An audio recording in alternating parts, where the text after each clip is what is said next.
Welcome to The Explainer. Today, we're going to break down some of the most common words we all use every single day. The simple, but super powerful words that tell us exactly where everything is. They're basically the building blocks for describing, well, anything.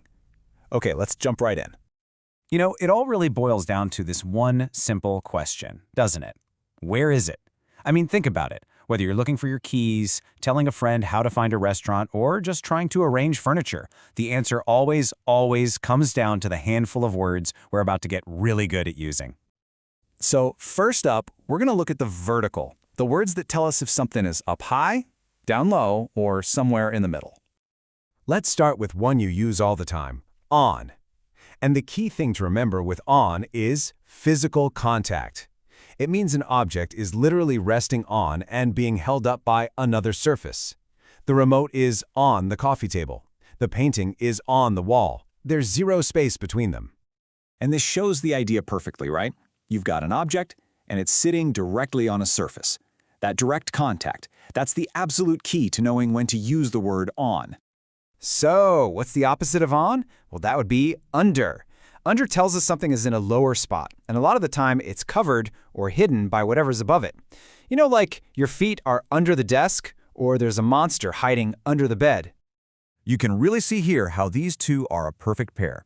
On is all about touching from above, and under is its mirror image from below. So the lamp is on the desk, lighting things up, while the shoes are under the bed, tucked away. But what if things aren't touching? What if there's a gap between them? Well, for that, we use above. Above means something is higher up, but there's a clear space separating it from the thing below. Like a ceiling fan is above your head, it's not touching you. And, you guessed it, the direct opposite of that is below. It's for describing something at a lower level, but, and this is the important part, again with no physical contact.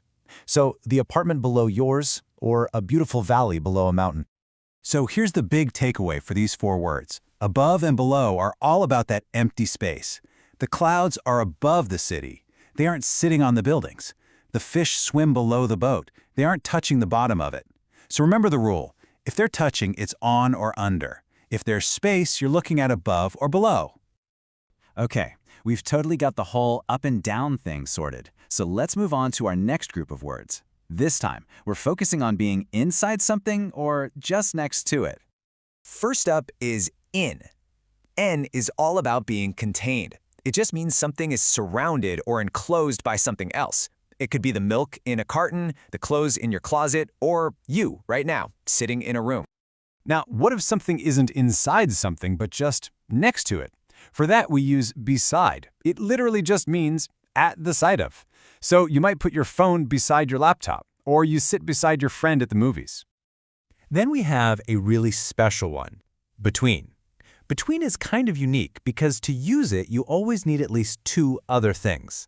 An object is between when it's just sitting in the space that separates those two other things. See, it's that simple. You have an item on one side, an item on the other, and our object is smack dab in the middle. A perfect example is a sandwich, right? The cheese is between two slices of bread. Simple as that. All right, let's get to our final set. And this pair of words is really interesting because what they mean can completely change depending on where you are standing. It's all about your point of view. We're talking about in front of and behind. Now think about it. Most things have a front, right? The side you look at or use. So you park your car in front of the house. And the opposite side, the back, that's where you find whatever is behind it, like a garden. It's totally defined by your perspective. And just like that, we have traveled up, down, inside, and all around. So let's pull all of this together and take a look at the awesome toolkit of words we've just built. And here they are. On, under, above, below, in, beside, between, in front of, and behind. I mean, with just these 9 simple words, you can paint a really clear, complete picture of where pretty much anything is.